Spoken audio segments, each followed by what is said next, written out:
Hello everyone, welcome back to the channel. Beneath the deserts and mountains of Iran lies one of the most secretive and formidable military networks in the world, the so-called missile cities.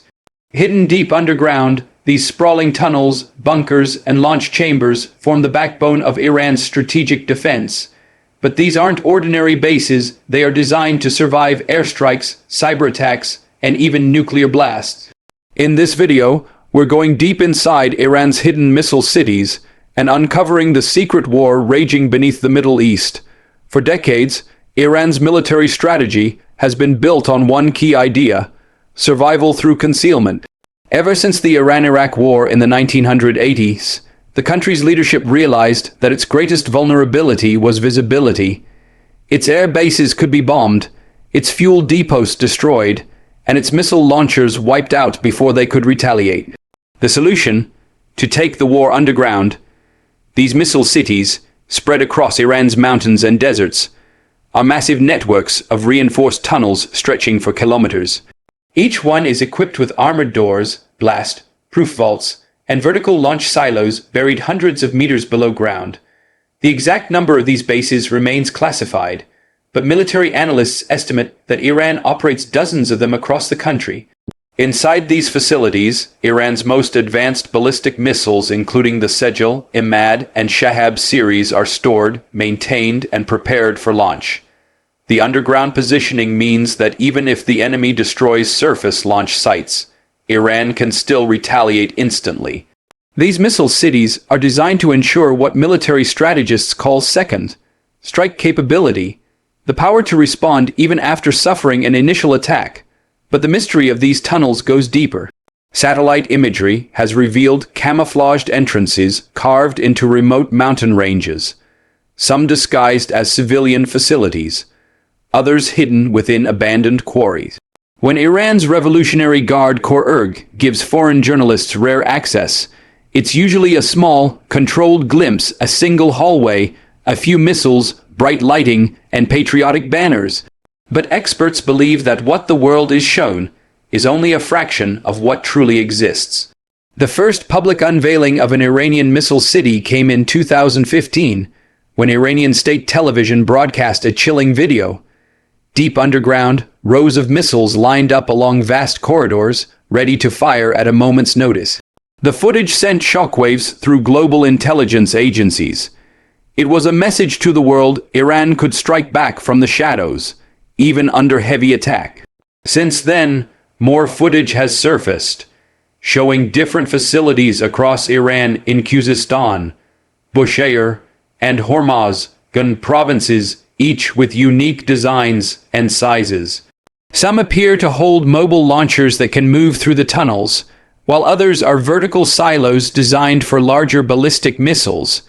In 2021, Iran revealed yet another underground complex near the Persian Gulf, reportedly capable of launching anti-ship cruise missiles aimed at U.S. naval forces stationed in the region. So how did Iran build such a network under the world's watchful eyes? The answer lies in decades of engineering and secrecy. These tunnels are carved deep into rock, often beneath civilian infrastructure or mountains that act as natural shields. Construction began as early as the 1990s, with help from domestic engineers and technology adapted from North Korea and China. Over the years, Iran has refined its underground warfare strategy, making its missile cities some of the most advanced underground systems on Earth. Each base is a self-sustained ecosystem, complete with control rooms, living quarters for personnel, fuel storage, communication centers, and transport rails for moving missiles. The IRG claims these facilities can operate independently for weeks without external supply. That means even in the event of a massive U.S. or Israeli bombardment, Iran could continue launching missiles, coordinating attacks, and sustaining communication across its underground network. The West views these missile cities as one of the most dangerous aspects of Iran's military posture. For Israel, they represent a nearly impossible target. Missile silos hidden hundreds of meters underground are beyond the reach of most conventional bombs. Even the U.S., with its bunker-busting munitions, might struggle to neutralize them without risking full-scale war. Iran, however, presents these missile cities as purely defensive. Iranian commanders insist that the purpose of these underground bases is deterrence to prevent any nation from daring to strike first. "We will respond from beneath the earth," said one IRG general during a televised statement, his words echoing through the tunnel where he stood beside a line of missiles. But deterrence can easily turn into escalation.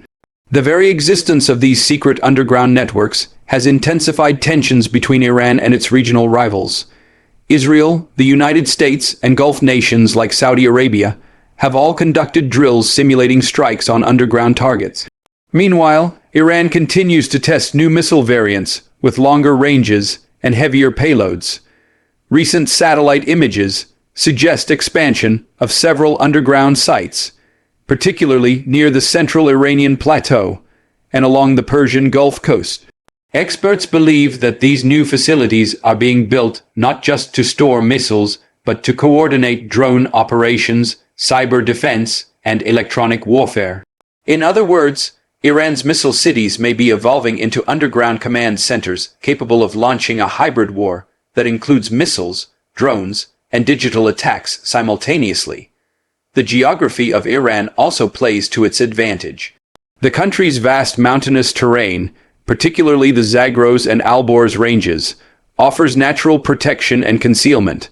Some tunnels are so deep that they can withstand even the most powerful bunker-buster bombs. Others are connected by labyrinthine passageways, allowing vehicles and missile launchers to move undetected. This network provides Iran with a nearly invisible strike capability, one that could surprise its enemies even under constant surveillance. Internationally, these developments have fueled deep concern. The United States has repeatedly demanded transparency from Iran about its missile program, which remains outside the 2015 nuclear agreement. Israel, too, has warned that Iran's underground missile network poses an existential threat. In response, Iran argues that it has the right to defend itself, pointing to decades of sanctions, assassinations, and sabotage targeting its military and scientific infrastructure. There's also a psychological dimension to these missile cities. Iran uses them as tools of messaging, periodically revealing glimpses of the tunnels to show strength and project deterrence. Every new video or satellite discovery sends a calculated signal. Iran is ready for any confrontation. For a nation that has faced continuous threats from foreign powers, these underground fortresses symbolize resilience and defiance. But the real danger lies in miscalculation. In a region already filled with tension, one mistaken radar blip, one intercepted communication, or one airstrike gone wrong could trigger a response from deep underground. And once those missiles are launched, the conflict could escalate far beyond anyone's control. Today, as global eyes remain fixed on Israel, Gaza, and the wider Middle East, Iran's underground arsenal continues to grow in the shadows.